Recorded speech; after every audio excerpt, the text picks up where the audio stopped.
तो आता पायी, जडलो तो आता पायी, होऊ काही वेगळा. तुम्ही संती कृपा केली, गंगे चाली ओघाची. सांभाळिलो माय बापा, सांभाळिलो माय बापा, केलो तापा वेगळा. तुम्ही संती कृपा केली, गंगे चाली ओघाची. ओरसेया जीव धाला, ओरसेया जीव धाला, तुका ठेला मौन्याची. तुम्ही संती कृपा केली, गंगे चाली ओघाची. विठ्ठला विठ्ठला विठ्ठला विठ्ठला विठ्ठला विठ्ठला विठ्ठला. आपदामपहर्तारं दातारं सर्वसंपदां, लोकाभिरामं श्रीरामं भूयो भूयो नमाम्यहम्. कलावज्ञजीवोद्धरार्थावतारं कलाङ्काङ्कतेजोऽधिकामोदिवक्त्रं, खलानीशवादापनोदार्हदक्षं, समाधिस्थमूर्तिं भजे ज्ञानदेवं. नमो सद्गुरु तुकया ज्ञानदीपा, नमो सद्गुरु सच्चिदानंदरूपा, नमो सद्गुरु भक्त कल्याणमूर्ती, नमो सद्गुरु भास्करा पूर्ण कीर्ती. घ्यावी घ्यावी माझी सेवा, दीन दुर्बळाची देवा, दीन दुर्बळाची देवा, दीन दुर्बळाची देवा. बोला घ्यावे घ्यावे माझी सेवा, दीन दुर्बळाची देवा, दीन दुर्बळाची देवा, दीन दुर्बळाची देवा. घ्यावी घ्यावी माझी सेवा, दीन दुर्बळाची देवा, दीन दुर्बळाची देवा, दीन दुर्बळाची देवा.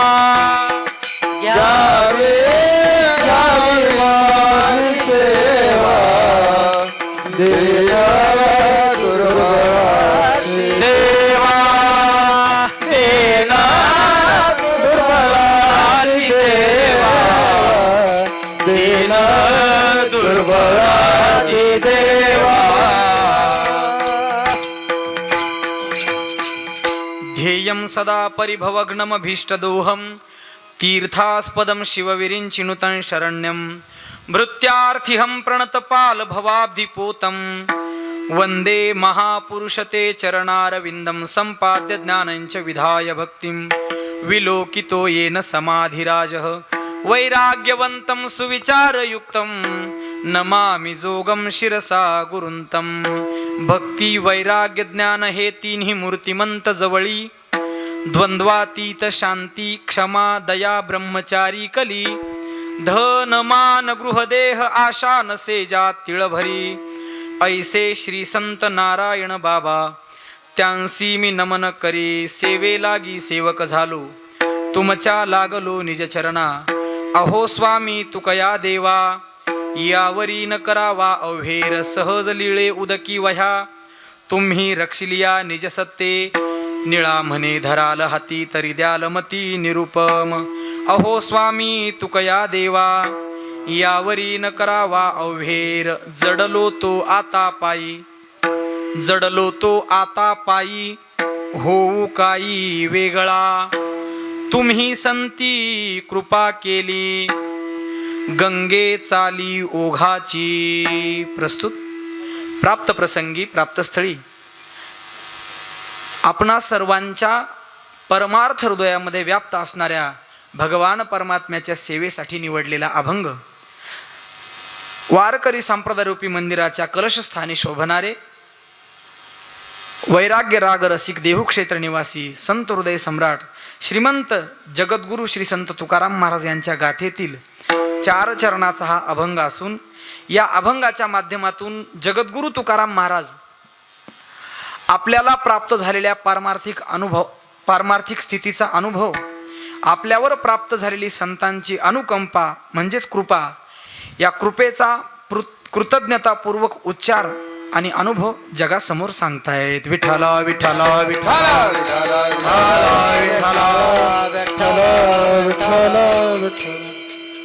परम पावन आपल्या या इंदापूर गावामध्ये, ज्याला दुसरं नाव आहे गपाटाचे इंदापूर, अशा या इंदापूर गावामध्ये देवभक्तांचा जन्मोत्सव सोहळा मर्यादा पुरुषोत्तम प्रभू रामचंद्र आणि भक्त शिरोमणी हनुमंतराय या दोघांच्या उभयतांच्या जन्मोत्सव सोहळ्याच्या निमित्तानं चालत असलेल्या या अखंड हरिनाम सप्ताहामध्ये, अर्थात या सप्ताहाचा उगम कधी झाला हे इथं बसलेल्या सगळ्यात वयोवृद्ध माणसालाही माहीत नाही, अशा अनादी काळापासून चालत असलेल्या या अखंड हरिनाम सप्ताहातील आज चतुर्थ दिवसाची सेवा, क्षमा करा, 5व्या दिवसाची कीर्तन सेवा माझ्यासारख्या यह कश्चित वारकरी विद्यार्थ्याला प्राप्त झालेली आहे.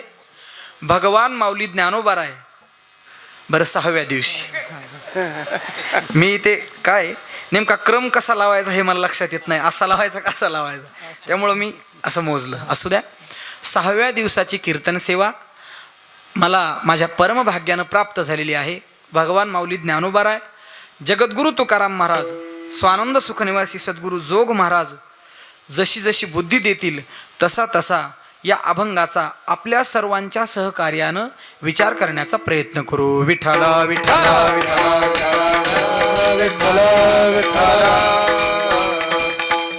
या उत्सवाला वैकुंठवासी हरिभक्तीपरायण रामचंद्र आबा यांचे कृपा आशीर्वाद आहेत. बाळासाहेब महाराजांचंही मार्गदर्शन आहे. गावातील हनुमान भजनी मंडळ, इंद्रेश्वर भजनी मंडळ या भजनी मंडळांचं सहकार्य, तसंच गावातील प्रत्यक्ष अप्रत्यक्ष सहकार्य करणारी सगळीच, अगदी लहान बाळापासून तर वृद्धापर्यंतची जशी जशी घडल तशी तशी सेवा करणारे, पंक्तीचं वाढणं असेल, मंदिरातील स्वच्छता असेल, अगदी कणिक मळून आणून देणं, पावडर आणून देणं, अगदी छोट्या छोट्या गोष्टींपासून सहकार्य करणारी सगळीच मंडळी, सर्वांच्याच सहकार्यानं चालत असलेल्या या उत्सवामध्ये हा विशेष पर्वावर चालू असलेला उत्सव आहे. ज्ञानोबाराय सांगतात, आकाशातले ढग कायम चांगले दिसतात. उद्यान एखादं वन आहे ते कायमच चांगलं दिसतं. एखादा तरुण मुलगा आहे तो कायमच तरुण मुलगी चांगली दिसते. पण याच तारुण्याला, याच आकाशातील ढगांना किंवा याच वनाला जर एखादं निमित्त प्राप्त झालं, ते वन, ते आकाश किंवा ते तारुण्य अधिक खुलून दिसतं. तसंच जीवनामध्ये भजन करणं, जप करणं, कीर्तन करणं, मृदंग वाजवणं, जेवढ्या काही परमार्थिक क्रिया आहेत या आपण रोज केल्या पाहिजेत, नित्य नियमानं केल्या पाहिजेत. आणि या नित्य नियमानं करत असलेल्या क्रियेला जर यदा कदाचित एखादं निमित्त प्राप्त झालं तर रोजच्या पेक्षा 1000 पटीनं फळ त्याला मिळत असतं. विठ्ठला विठ्ठला विठ्ठला वसंते दुनावेवन वार्षी एक शोभे गगन देहा शृंगारी यौवन दशा जैसी. जर एखादं वन आहे आणि त्या वनामध्ये जर वसंत ऋतूचं आगमन झालं तर ते वन अधिक खुलून दिसतं. आकाशात जर वर्षा ऋतूचा निमित्त आकाशाला प्राप्त झालं तर आकाशातले ढग अधिक सुंदर दिसतात. आणि हा देह आहे, या देहाला तारुण्य इतर काळापेक्षा तरुणपणातला देह अधिक जसा सुंदर दिसतो, तसंच परमार्थामध्ये भजन करत असताना, भक्ती करत असताना जर विशेष निमित्त प्राप्त झालं, जसं की रामनवमी, हनुमान जयंती, कारण श्री संत नाथ महाराज सांगतात, पर्व विशेष भागवत धर्मी, नृसिंह जयंती, रामनवमी, वामन जयंती, जन्माष्टमी, उत्तमोत्तमी, शिवरात्री आणि अशा विशेष पर्वावर केलेली भक्ती रोज केलेल्या भक्तीपेक्षा 1000 पटीनं जास्तीचं फळ देते. आपण सगळेजण भाग्यवान आहोत. आपल्याकडून अनायासेनं रोजच्या पेक्षा 1000 पटीनं जास्त फळ देणारी भक्ती घडते आहे. या कीर्तन संकीर्तन यात्रेत सहकार्य करण्यासाठी असलेली आपल्या परिसरातील सगळी ज्येष्ठ श्रेष्ठ वारकरी मंडळी, या उत्सवाला ज्यांनी कुठल्याच प्रकारचा सोपेपणा नव्हता, अशा प्रतिकूल परिस्थितीमध्ये ज्यांनी हा उत्सव चालवला, अशा सर्वांच्या चरणी एकदा दंडवत करतो. कीर्तन साथीसाठी अगदी ज्यांनी खूप स्वराची तपश्चर्या केली, साधना केली, असे असणारे ऋषी महाराज, ज्यांचा प्रत्येक स्वर अनमोल अशा पद्धतीचा आहे, ज्यांच्या कुठल्याही स्वराचं मोल केलं जाऊ शकत नाही, असे अमोल महाराज, ज्यांच्याकडे पाहिल्याबरोबर मनाला अगदी आनंद होतो, संतोष होतो, तुष्टी प्राप्त होते, असे हरिभक्तीपरायण संतोष महाराज, ज्यांच्या मृदंगाची थाप ऐकल्याबरोबर अगदी कितीही कंटाळलेला माणूस असो, पण त्याच्या अंगामध्ये अशी एकदम वीज कडाडल्यासारखी ऊर्जा प्राप्त व्हावी, असं ज्यांचं सात्विक आणि अगदी धीर गंभीर असं मृदंगवादन आहे, असे हरिभक्तीपरायण आमचे परमस्नेही परममित्र दत्ता महाराज, या सर्वांच्या सहकार्यानं ही कीर्तन सेवा शेवटाकडे न्यायची आहे. आणि सगळ्यात महत्त्वाचं, या गावाचं दर्शन करण्याचा सुयोग मला प्राप्त झाला, तो म्हणजे आमचे परमार्थ स्नेही परममित्र हरिभक्तीपरायण या पुण्यवाणी यूट्यूब वाहिनीचे सर्व असणारे आमचे परमस्नेही वैभवजी कुलकर्णी, यांच्यामुळं मला तुम्हा सर्वांच्या दर्शनाचा योग आला. त्यांच्या सगळ्यांच्या सहकार्यानं ही सेवा शेवटाकडे न्यायची. विठ्ठल विठ्ठल. जगद्गुरु तुकाराम महाराज या अभंगामधून आपल्याला प्राप्त झालेल्या संत कृपेचा अनुभव संतांच्याच समोर उभे राहून कृतज्ञता बुद्धीनं देतात. मानवी जीवन जगत असताना संसार आणि परमार्थ या 2 गोष्टीत बघा, एकतर माणूस प्रपंच तरी करतो किंवा माणूस परमार्थ तरी करतो. आपल्याला एकदम सोपं, सरळ आणि सुटसुटीत चिंतन करायचे. माझ्याकडे बघा, मी अवघड काही सांगणार नाही. तुम्ही जर माझ्याकडे लक्ष दिलं तर माझं अगदी अवघड सुद्धा तुम्हाला सोपं वाटेल, आणि तुम्ही जर कंटाळवाण्या चेहऱ्यानं जर इथं बसलात तर माझं सोपं सुद्धा तुम्हाला अवघड कंटाळवाणं वाटेल. महाराज या अभंगामधून आपला पारमार्थिक अनुभव सांगतात. 2 प्रकारचं जीवन आहे, एकतर माणूस संसार चांगला करतो किंवा परमार्थ करतो.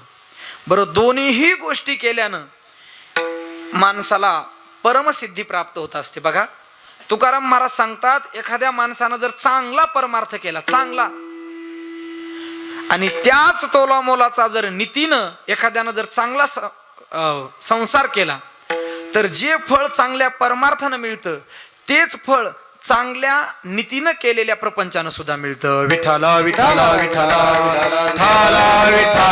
विठ्ठल. मग जर प्रपंच करून देव प्राप्त करायचा असेल तर करायचं काय? तुकोबराय सांगतात, जोडोनिया धन उत्तम व्यवहारे, उदास विचारे वेच करी. या अभंगामधल्या जर मार्गदर्शनानं आपण आपला प्रपंच केला तर याचं फळ काय मिळतं? तुकोबराय सांगतात, तुका म्हणे हेची आश्रमाचे फळ, परमपद बळ वैराग्याचे. परमपदाची प्राप्ती होते चांगला संसार केला तर, आणि मग चांगला परमार्थ केला तर काय होतं? जे फळ संसाराच्या चांगल्या संसारानं प्राप्त होतं तेच परमार्थाने प्राप्त होतं. कोणतं?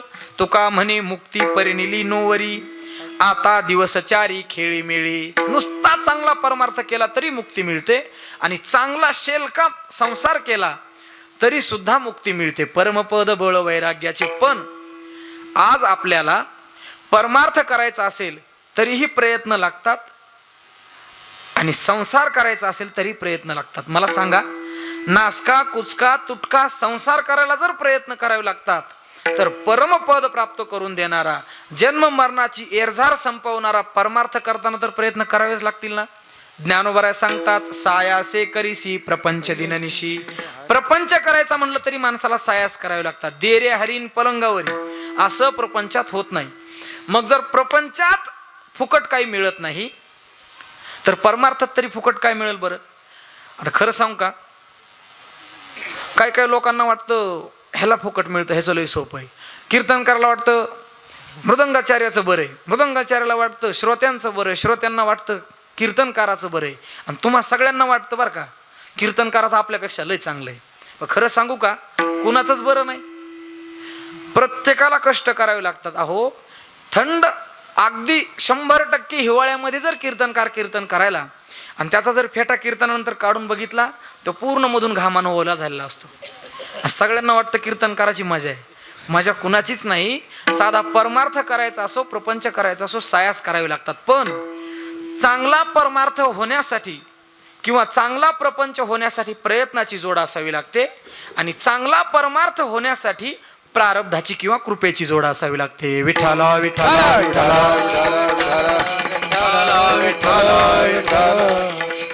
ज्ञानोबराय सांगतात, भाग्याचे नि भडसे उद्यमाचे नि मिसे समृद्धी जात आपैसे घररी घे. भाग्य जर चांगलं असेल तर घरी संपत्ती येते. तुकोबराय सांगतात, व्यवसाय निमित्त फळ देतसे संचित. चांगलं नशीब असेल तर संपत्ती घरी येते. अर्थात प्रपंच हा प्रयत्नानं करावा लागतो, पण परमार्थात नुसते प्रयत्न चालत नाहीत. त्या प्रयत्नांना कुणाची तरी कृपा असावी लागते. विठ्ठला विठ्ठला विठ्ठला. मग या कृपा आपल्याला, तुम्ही संती कृपा केली या पदावर बोलायचे पहिल्यांदा. मग या 4 प्रकारच्या कृपा परमार्थामध्ये आहेत. महिला मंडळीकडे लक्ष द्या. 4 प्रकारच्या कृपा कोणत्या आहेत मी आत्ता सांगतो, 15-20 मिनिटांनी तुम्ही मला सांगायचं. पहिली कृपा परमार्थामध्ये असते ती आत्मकृपा असते, मनाची कृपा. दुसरी कृपा आहे ती शास्त्राची कृपा. तिसरी कृपा आहे ती ईश्वराची किंवा देवाची कृपा. आणि चौथी आणि अत्यंत महत्वाची असलेली कृपा आहे, त्याला म्हणतात संत कृपा. विठ्ठला विठ्ठला विठ्ठला. कुठलंही काम असो, पहिल्यांदा आपल्या मनानं आपल्याला साथ दिली पाहिजे.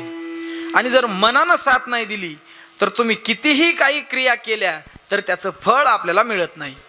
आणि मनाचीच कृपा अत्यंत महत्वाची.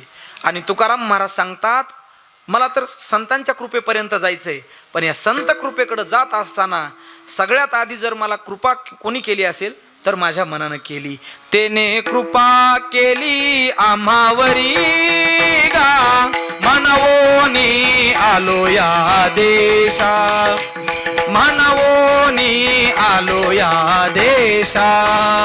तेने कृपा केली आम्हावरी गा, मनवोनी आलो या देशा, मनवोनी आलो या देशा. मनोराजा एक देह पुरी बोला, असे नांद तू त्यासी दोघी नारी, पुत्र पौत्र संपन्न भारी,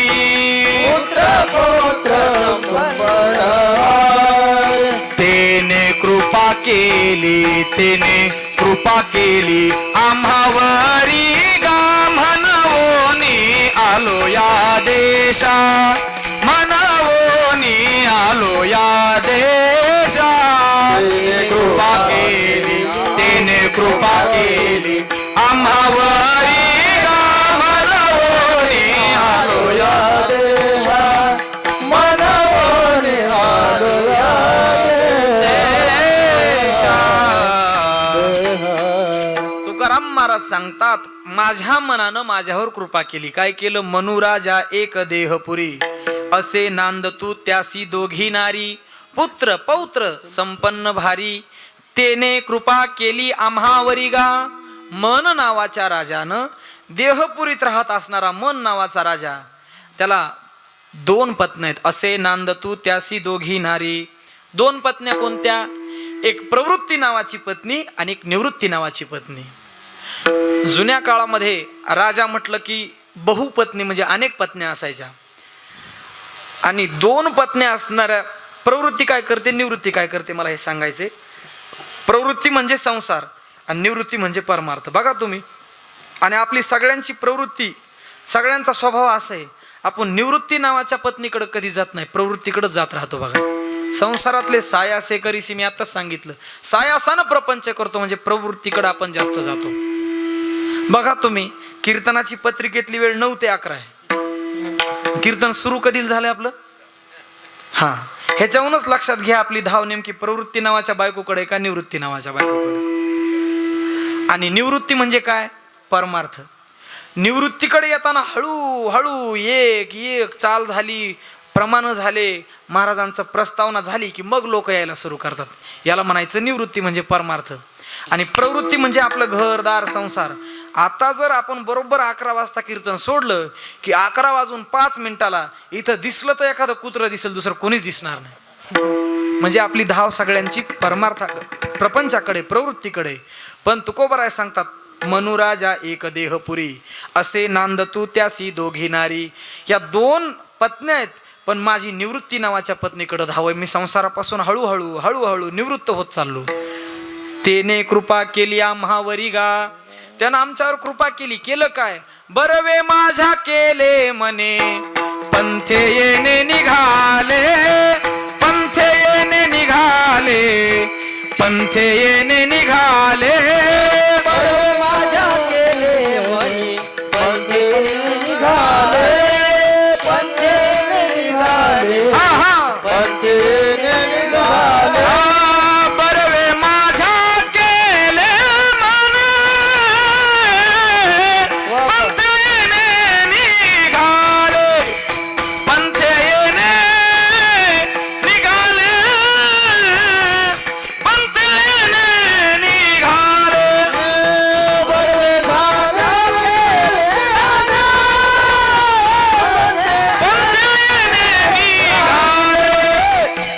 येणे निघाले, पंथे निघाले, पंथे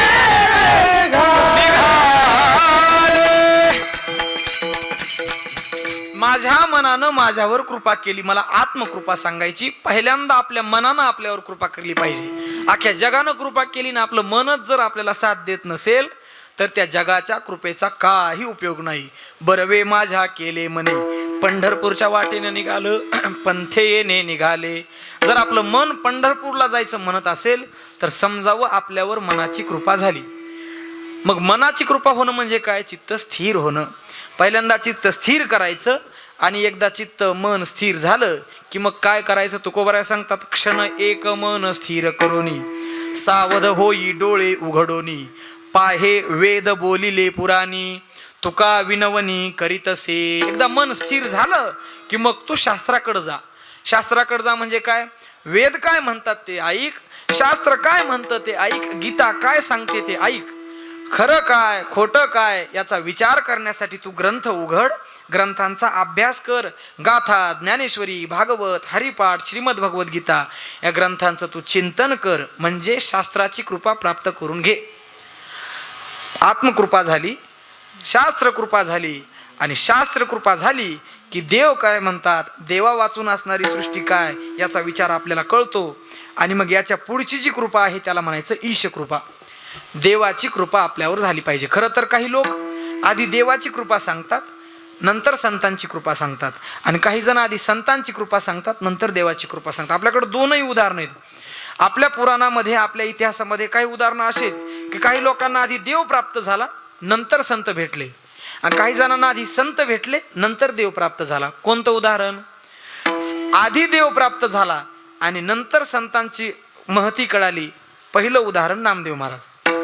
भगवान पंढरीरायाबरोबर रोज जेवणं, खेळणं, बोलणं, बागडणं. आधी देव प्राप्त आहे पण संत प्राप्त नाहीत. म्हणून काही जण आधी ईश कृपा सांगतात, नंतर संत कृपा. आणि काही उदाहरणं अशी आहेत की आधी संत भेटले आणि संतांच्या मार्गदर्शनानं पुन्हा देव भेटला. त्यातलं पहिलं उदाहरण आहे वाल्या कोळ्याचं. वाल्या कोळ्याला आधी नारद महर्षी भेटले, नारद महर्षींनी त्यांना जप सांगितला, उपदेश केला, आणि या उपदेशातून नंतर भगवान परमात्म्याची प्राप्ती झाली. किंवा त्या ध्रुवाचं उदाहरण आहे. ध्रुव बाळाला आधी नारद महर्षी भेटले, मग त्या जपाचं अनुष्ठान केलं आणि मग भगवान परमात्म्याला दर्शन दिलं. असे पण काय उदाहरण आहेत. पण आज आपल्याला संत कृपेचा विचार करायचा असल्यामुळं त्याआधी ईश कृपा म्हणजे भगवंताची कृपा घ्यायची आणि भगवान परमात्म्याची एकदा कृपा झाली की मग आपल्याला संत कृपा होते. का तर संतांची कृपा अत्यंत कठीण आहे. संत कृपा होण्यासाठी आधी संत कळले पाहिजेत. बरं, कळण्यासाठी आधी संत भेटले पाहिजेत. पण संत सांगतात संतांची भेट जगातली सगळ्यात दुर्लभ असणारी गोष्ट आहे. विठ्ठल विठ्ठल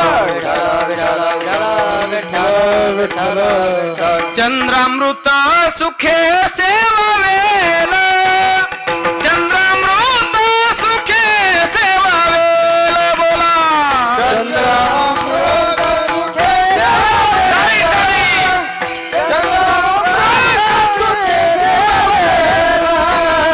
असता जाता रवी धरवेल, असता जाता रवी धरवेल, असता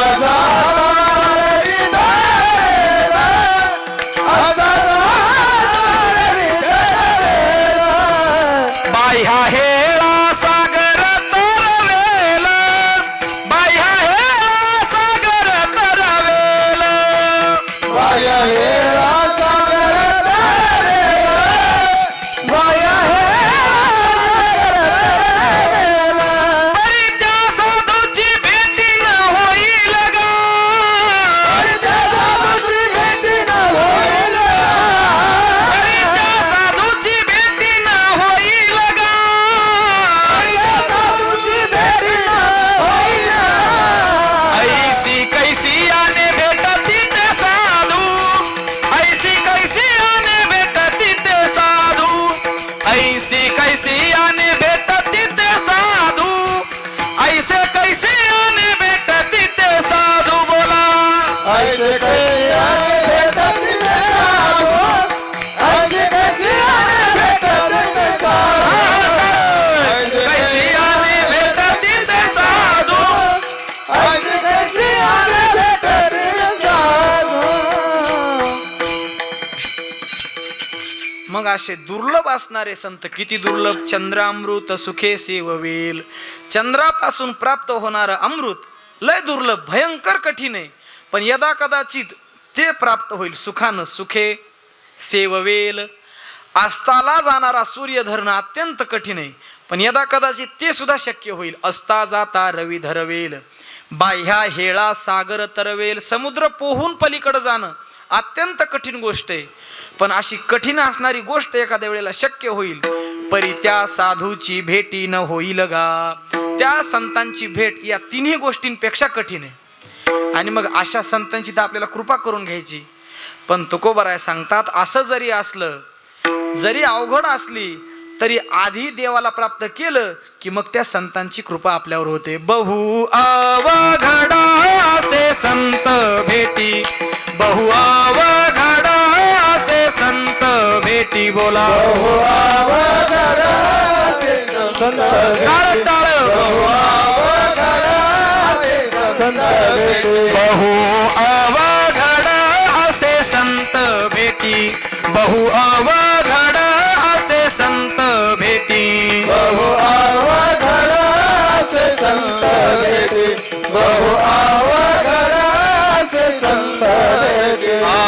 परी जग जेठी करुणा केली, परी जग जेठी करुणा केली. ऐसी वर मे माझ दावी नारायणा, ऐसी वर मे माझ दावी नारायणा. जग जेठी करुणा केली, परी जग जेठी करुणा केली. ऐसी वर मे माझ दावी नारायणा, ऐसी वर मे माझ दावी नारायणा. भेट अत्यंत दुर्लभ आहे. बहु अवघड, नुसती अवघड नाही, बहु अवघड असे संत भेटी. कशानं प्राप्त होईल? परी जग जेठी करुणा केली. जग जेठी म्हणजे ईश्वर, भगवान, देव यानं जर आपल्यावर करुणा कृपा केली तर संतांची भेट होते. आणि संतांची भेट झाली की त्यांची सेवा करायची आणि मग संतांची कृपा होते. म्हणून आधी ईश कृपा प्राप्त झाली महाराज, ठीक आहे. मग महाराज तुमच्यावर ईश कृपा झाली, आत्मकृपा झाली, शास्त्रकृपा झाली, या तीनही कृपा झाल्या. पण तुमच्या गाथेचं जर आम्ही चिंतन केलं, वाचायला गेलं, तर कधी कधी तुम्ही असं म्हणता, मी तव अनाथ अपराधी, कर्महीन मतिमंद बुद्धी, तुझं म्या आठविले नाही कधी, वाचे कृपा निधी माया बापा, नाही ऐकिले गाईले गीत, धरिली लाज सांडिले हित, नावडे पुराण बैसले संत, केली बहुत परनिंदा, नाही ऐकिले गाईले गीत. तुमच्या गाथेतले जर अभंग आम्ही वाचले तर कधी कधी तुम्ही असं म्हणता, मी तव अनाथ अपराधी, कर्महीन मतिमंद बुद्धी, किंवा मी अवगुणी अन्यायी, किती म्हणून सांगो काही, आता मज पायी ठाव देई विठ्ठले. मग तुमचे एकीकडचे अभंग असे आहेत, तुम्ही स्वतःला अनाथ, पामर, वेडा, अविचार असं म्हणून घेता. हा एक गाथ्यातला भाग. आणि एकीकडे तुम्ही म्हणता, घोटवीन लाळ ब्रह्मज्ञान्या हाती, मुक्ता आत्मस्थिती सांडवीन, ब्रह्मभूत काया होतसे कीर्तनी, भाग्य तरी ऋणी देवायसा, तीर्थ भ्रामकासी आणीन आळस, करीन कडू स्वर्गवास करीन भोग. एकीकडं तुम्ही असं म्हणता की धन्य म्हणवीन एहलोकी लोका, भाग्य आम्ही तुका देखियला. एकीकडं स्वतःला पामर, वेडा असं म्हणता, आणि एकीकडं असं म्हणता की माझ्यानंतरचे लोक मला, मी तुकोबराय पाहिले असं म्हणून स्वतःला धन्य म्हणून घेतील. म्हणजे एकीकडे एकदम नीच अशा प्रकारचं स्वतःवर तुम्ही घेता, आणि एकीकडं मोठेपणाचाही अनुभव जगासमोर सांगता. महाराज, अन्यायी अवगुणी या कृतीपासून, या स्थितीपासून धन्य म्हणविनं या स्थितीपर्यंत येण्यासाठी तुम्ही नेमकं काय केलं, तुम्ही नेमका कोणता अभ्यास केला? याचं उत्तर देताना महाराज सांगतात की बाबांनो, मी हे सगळं करत असताना मला काही झालं नाही, संतांनी माझ्यावर कृपा केली, आणि या कृपेमुळं मी आज अशा खालच्या स्थितीपासून एवढ्या उंच आणि उच्च अशा बोधावर प्राप्त झालो. महाराज अभंगाच्या दुसऱ्या चरणात सांगतात, जडलो तो आता पाय, तुम्ही संती कृपा केले, तुम्ही संती कृपा केले, तुम्ही संती कृपा केले, तुम्ही संती कृपा केले, तुम्ही संती. एवढा जो तुम्ही खालच्या स्तरापासून वरच्या स्तरापर्यंतचा प्रवास केला, हा प्रवास, हे पद, ही स्थिती प्राप्त करण्यासाठी तुम्ही नेमकं काय केलं? महाराज तर कधी स्वतःचा अनुभव, स्वतःचं काही जगाला सांगत नाहीत. पण एकदा संतांनीच महाराजांना प्रश्न विचारला, नये बोलो परी पाळितो वचन, केली याचा प्रश्न तुम्ही संती. तुम्ही संतांनी मला प्रश्न केला म्हणून मी उत्तर देतोय की काय झालं, अनाथ अपराधी असणारा मी आज धन्य म्हणविन एहलोकी लोका या स्थितीला येऊन पोहोचलो. याचं दुसरं तिसरं काही कारण नाही, मी कुठं अभ्यास केला नाही, कुठं काही केलं नाही, फक्त एकच झालं, तुम्ही संती कृपा केली. खरं सांगू का, जीवनामध्ये जर ईश कृपा म्हणजे ईश्वराची कृपा, शास्त्राची कृपा, आत्म्याची म्हणजे मनाची कृपा असेल, आणि जर संतांची कृपा नसेल तर त्या जीवनाला काही अर्थ नाही. तीन कृपा असून काहीच उपयोग नाही. आणि यदा कदाचित फक्त संतांची एकदा कृपा झाली की मग बाकीच्या कृपा आपोआप होत असतात. लाडकी लेकमी संतांची, मजवर कृपा बहुतांची. एकदा संतांची कृपा जीवाला प्राप्त झाली की मग बाकीच्या कृपा आपोआप होतात. पण नुसत्या ईश कृपेनं, नुसत्या आत्मकृपेनं आणि नुसत्या शास्त्रकृपेनं जीवाचा उद्धार होत नाही. म्हणून महाराज सांगतात, तुम्ही संती कृपा केली. अहो संत मंडळी, मी जो आज या स्थितीला प्राप्त झालो याचं दुसरं तिसरं काही कारण नाही, फक्त तुम्ही माझ्यावर कृपा केली. महाराज म्हणताय संतांनी कृपा केली, पण नेमकी ती कशी केली? त्या संत कृपेचा विचार महाराज याच अभंगाच्या उत्तरार्धात सांगतात, गंगे चाली ओघाची. जशी गंगेची चाल आहे तशी या संतांनी माझ्यावर कृपा केली. मग गंगेची चाल कशी? आधी त्या गंगेच्या चालीतून बघू. विठ्ठल विठ्ठल. प्रामुख्यानं गंगेचा विचार आपल्या सगळ्यांना गंगा माहितीये, नदी माहिती. त्या गंगेचा विचार, गंगेच्या चाली तीन आहेत. कोणत्या तीन चालीत लक्ष देऊन ऐका. मी पहिल्यांदा सांगितलंय मला कृपा कोणत्या त्या सांगायच्या कीर्तनानंतर. आता मी 4 कृपा सांगितले, आता 3 चाली सांगणार आहे. 3 चाली कोणत्या? चाल म्हणजे पद्धत. आपण म्हणतो त्याची चाल काय बरोबर नाही, म्हणजे वागण्याची पद्धत. हा जसा व्यवहारातला शब्द आहे तसं तुकोबराय सांगतात, गंगे चाली ओघाची. जशी गंगेची चाल आहे प्रवास करण्याची, आणि ती गंगा जशी इतर जीवांवर कृपा करते तशी संतांनी गंगेसारखी माझ्यावर कृपा केली. पहिली चाल, गंगा आपला प्रवास करत असताना आपल्याला ज्या ठिकाणाला जायचंय त्या ठिकाणाचा कधीच विसर पडू देत नाही. पहिली गंगेची चाल. दुसरी चाल, गंगा जात असताना कुठल्याही प्रकारचा दोष त्या वृक्षवेलीमध्ये पाहत नाही. दुसरी चाल. आणि तिसरी चाल अशी आहे की गंगा आपल्यामध्ये मिसळणाऱ्या प्रत्येक पदार्थाला आपल्या स्वरूपाला विलीन करून घेते. विठ्ठला विठ्ठला. पहिली चाल काय सांगितली की गंगा प्रवास करत असताना आपलं ध्येय विसरत नाही बघा. नाहीतर होतं काय, दुसऱ्याचा उद्धार करण्याच्या नादात काय काय वेळेस आपलाच उद्धार व्हायचा राहून जातो बघा. हो, असं होतं. इतर लोकांना मार्गदर्शन करण्याच्या नादात आपलंच कुठं काय चुकायलंय, आपणच कुठं वाम मार्गाला चाललो हे लक्षात येत नाही. भरपूर वेळा असं होतं, लोक उपदेश करण्याच्या नादात स्वतःच कल्याण करायचं विसरून जातात. जगाचं कल्याण नित्य करावं खरंच आहे, पण जगाचं कल्याण होण्यासाठी आधी आपण आपलं कल्याण केलं पाहिजे. लोकांना दान करा, पण आधी स्वतःचं पोट तर भरा. स्वतःचं पोट भरलं, स्वतःचा उद्धार झाला की मग जगाच्या कल्याणा संतांच्या विभूती, असं झालं पाहिजे. पण नेमकं आमच्याकडून चुकतंय बघा.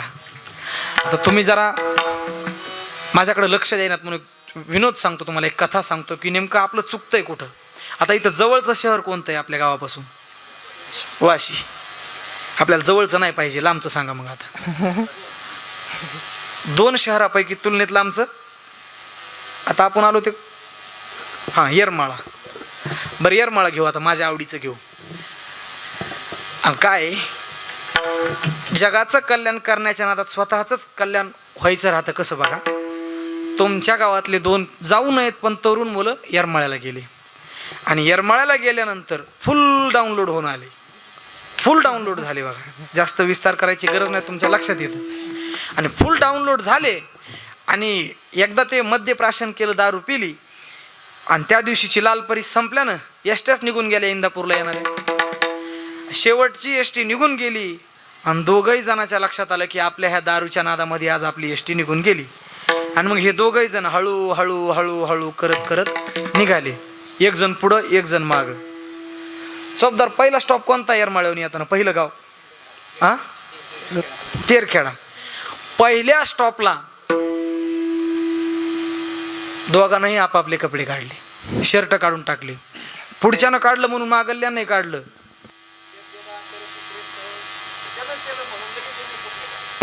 त्याच्या पुढचा स्टॉप कोणता आहे? तेरखेड्याच्या नंतर बोरी पाटी. बोरी पाटीला आलं की या 2घही जणांना आपल्या विजारी काढून टाकल्या, मराठीत सांगायचं म्हणजे. पुढच्यानं काढली म्हणून मागल्या नाही काढली, 2घही मोकळे. त्याच्या पुढचा स्टॉप कोणता आहे? इंदापूर पाटी. आणि इंदापूर पाटीला आल्यानंतर ह्या 2घही जणांनी आपले वरचे कपडे काढून टाकले, आणि थोडं पुढं पायी पायी चालत चालत आले की त्याच्यातला जो पुढं चलू लागला त्यानं आपलं आंतरवस्त्रही काढून टाकलं. आणि मग हे निघाले हळू हळू हळू. गावाच्या अगदी जवळ आले की थोडंसं शुद्धीवर आलं बघा एक जण. आणि शुद्धीवर आल्यानंतर मग तो त्याच्या भाषेत बोलू लागला. आता काय मला ती भाषा ती येणार नाही. अरे मूर्ख आहेस का काय म्हणे, गावात बाया माणसं आहेत, लहान लहान लेकर आहेत, बघतात म्हणे, तुला कळतं का नाही? आता नागडा झाला म्हणे, अक्कल आहे का तुला? म्हणजे त्याचं कल्याण करायचंय म्हणे. थांब, मग काय केलं पाहिजे? काय नाही म्हणे, लय मूर्ख आहेस, इधर माझी चड्डी तू घाल आणि निघ. अहो, त्यानं चड्डी दिली पण तू झाला ना नागडा, त्याला घातले कपडे. हा जसा विनोद आहे तसंच आमचं बी होतं. जगाला सांगण्याच्या नादात, जगाला कपडे घालण्याच्या नादात आम्ही कधी नागडे होतो आम्हाला कळत नाही. विठ्ठला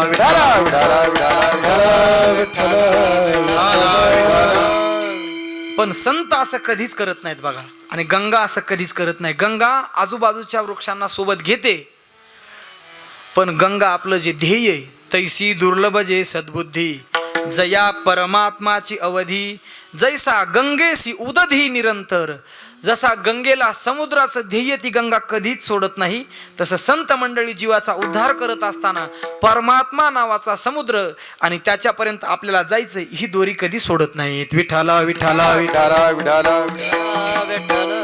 अखंड ना खंडे अभंग ना भंगे तुका म्हणे गंगे मिळणे सिंधू. तुका म्हणे गंगे मिळणे सिंधू. अखंड अखंडे अभंग ना भंगे तुका म्हणे गंगे मिळणे सिंधू. तुका म्हणे गंगे मिळणे सिंधू. अखंड ना खंडे अभंग ना भंगे तुका म्हणे गंगे मिळणे सिंधू. म्हणजे सागराला गंगा जाऊन मिळतेच.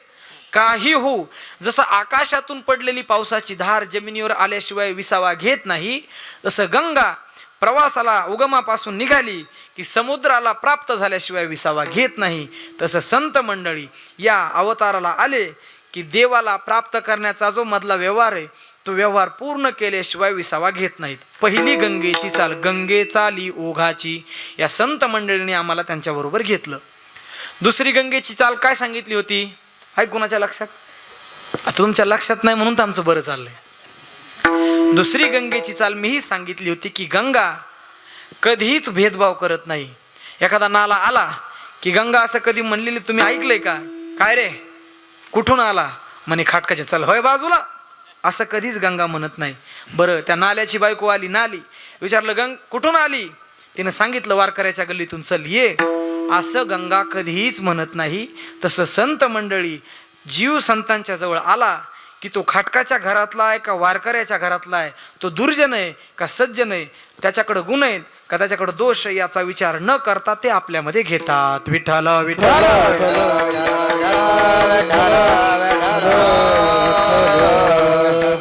गुण दोष याती न विचारी काही. गुण दोष याती न विचारी काही. बोला गुण दोष याती न विचारी काही. गुण दोष याती न विचारी काही. ठाव दिला पायी आपुलिया, ठाव दिला पायी आपुलिया, आपुलिया, आपुलिया. गुण दोष याती न विचारी काही. वा गुण दोष याती न विचारी काही. ठाव दिला पायी आपुलिया, ठाव दिला पायी आपुलिया, आपुलिया, आपुलिया. गुण दोष याती न विचारी काही. गुण दोष याती न विचारी काही. गुण दोष याती न विचारी काही. गंगा गावा मागील ओहोळ. गंगा कधीच विचार करत नाही की हा आलेला नाला, ही आलेली नाली कुठल्या ठिकाणाहून आली. त्या प्रत्येक नाल्याला नालीला सरिता ओहोळ ओघा. कसल्याही प्रकारचा घाण जरी असेल तरी त्याला आपल्यामध्ये घेते. त्याच्या शुद्ध अशुद्धतेचा, त्याच्या चांगल्या वाईट स्वभावाचा ती विचार करत नाही. जशी गंगा विचार करत नाही तसेच संत मंडळी, ही जशी गंगेची दुसरी चाल आहे तशी संत मंडळीची चाल काय? गुण दोष याती न विचारी काही. संत जीवाचा गुण पाहत नाहीत, दोष पाहत नाहीत. ठाव दिला पायी आपुलिया. दोन चाली झाल्या आणि चालीत चाली दोन चाली झाल्या. गुण दोष याती न विचारी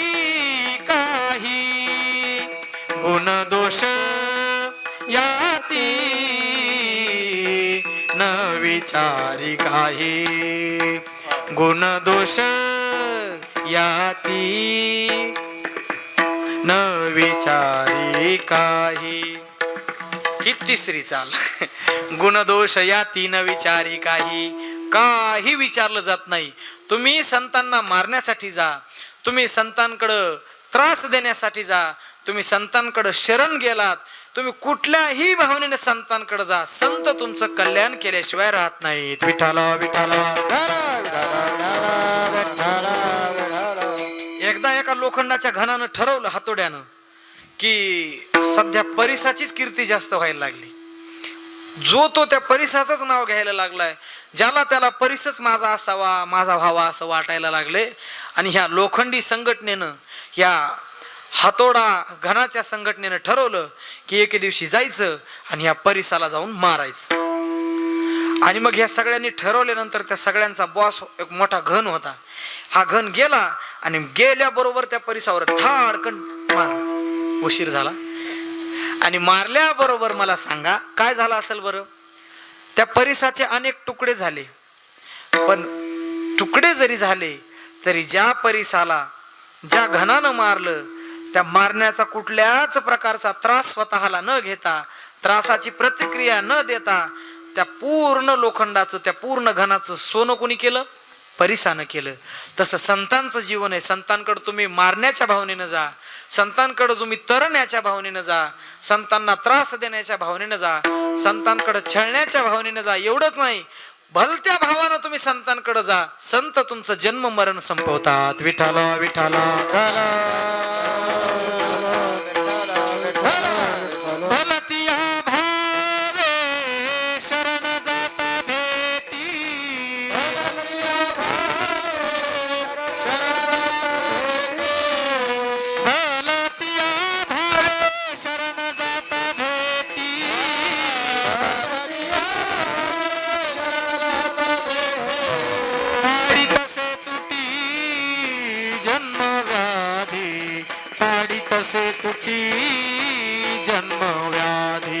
भलतिया भावे. कोणत्याही भावनेनं संतांकडे जा, कोणत्याही भावनेनं परिसाकडे जा, कोणत्याही भावनेनं तुम्ही गंगेकडे जा.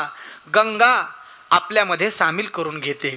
फेडीत पापताप, पोखीत तिरीचे पादप, समुद्रा जाय आप गंगेचे जैसे, तैसे पुढत पुढती इतरांची सुख उन्नती, आणीत आणीत स्वार्थी प्रवेशी जे. दुसऱ्यांचं कल्याण करत करत करत करत ही गंगा समुद्रापर्यंत पोहोचते.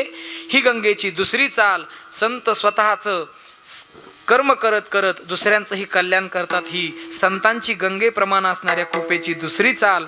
आणि तिसरी गंगेची चाल अशी आहे, मला सांगा बाबा, गंगेमध्ये एखादा ओढा आला, गंगेमध्ये एखादी नाली आली, गंगेमध्ये एखादा नाला आला, तर किती दिवसानंतर तो नाला गंगा स्वरूप होतो?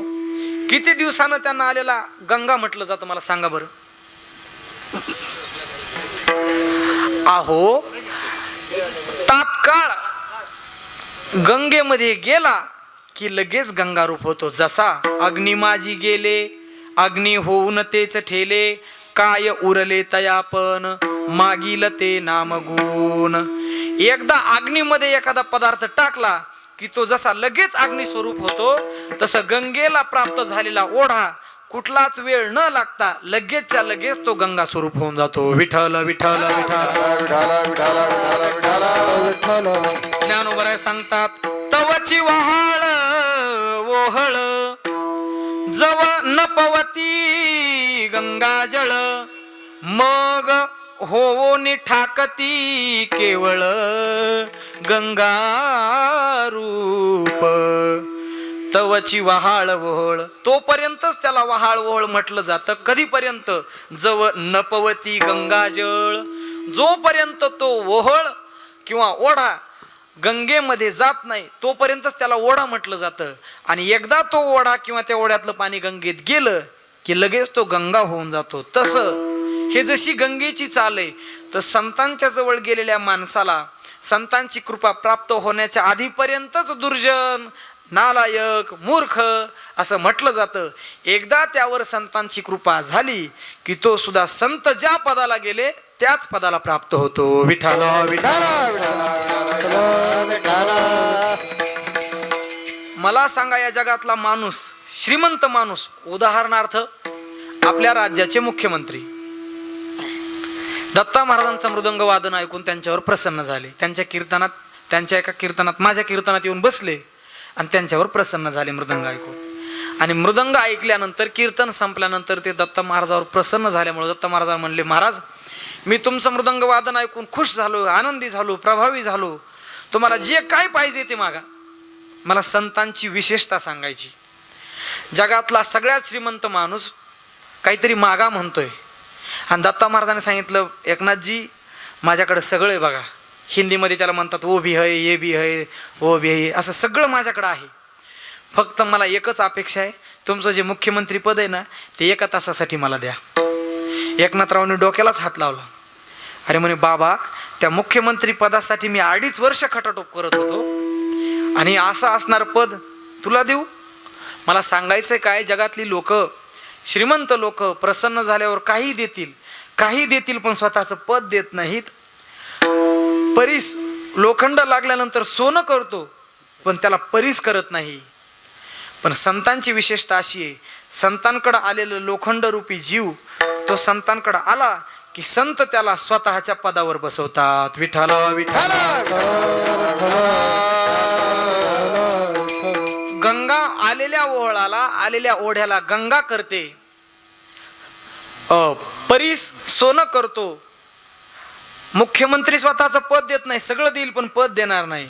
पण संत मंडळी बाकी काही देऊत अथवा न देऊत, पण ज्या बोधावर, ज्या पदावर संत आरूढ झाले ते पद तात्काळ आपल्या जवळ शरण आलेल्या साधकाला देतात. विठ्ठल विठ्ठल.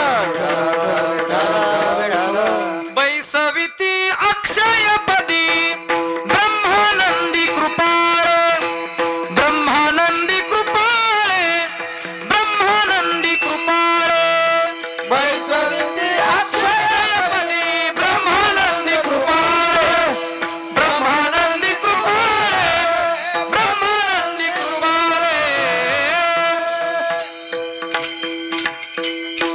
गंगा जशी ओढ्याला गंगा रूप करते, आपलं पद देते, आपलं नाव देते, तसं संत मंडळी करतात काय, बैसविती अक्षयपदी ब्रह्मानंदी कृपाळे. ब्रह्मानंदामध्ये निमग्न असणारे साधू संत, त्यांचा स्वभाव कृपाळू अशा प्रकारचा आहे. कृपाळू उदार माझा ज्ञानेश्वर, तया नमस्कार वारंवार, असे असणारे ज्ञानोबा आहे. असे कृपाळू असणारे जगद्गुरु तुकाराम महाराज करतात काय, बैसविती अक्षयपदी. एकनाथ शिंदे एक वेळ मुख्यमंत्री पदावर बसवतील पण त्या पदाला 5 वर्षानं 2.5 वर्षानं क्षय आहे. ते कोणीतरी दुसरा तिथे येऊन बसणार आहे. पण संत अशा पदावर बसवतात अक्षयपदी, ज्या पदाला कधीच क्षय नाही, अशा अक्षय पदावर संत बसवतात. अर्थात संत जीवाला स्वतःच्या पदावर बसवतात. ही जशी गंगेची आणि संतांची चाल आहे, तशी तुम्ही संती माझ्यावर गंगे चाली ओघाची, या गंगेप्रमाणे माझ्यावर कृपा केली. विठ्ठल विठ्ठल विठ्ठल. बरं महाराज, तुमच्यावर संतांनी कृपा केली, तुम्ही सांगताय तुमच्या जीवनाचा प्रवास एवढा उत्तुंग अशा पद्धतीनं झाला, खरंय.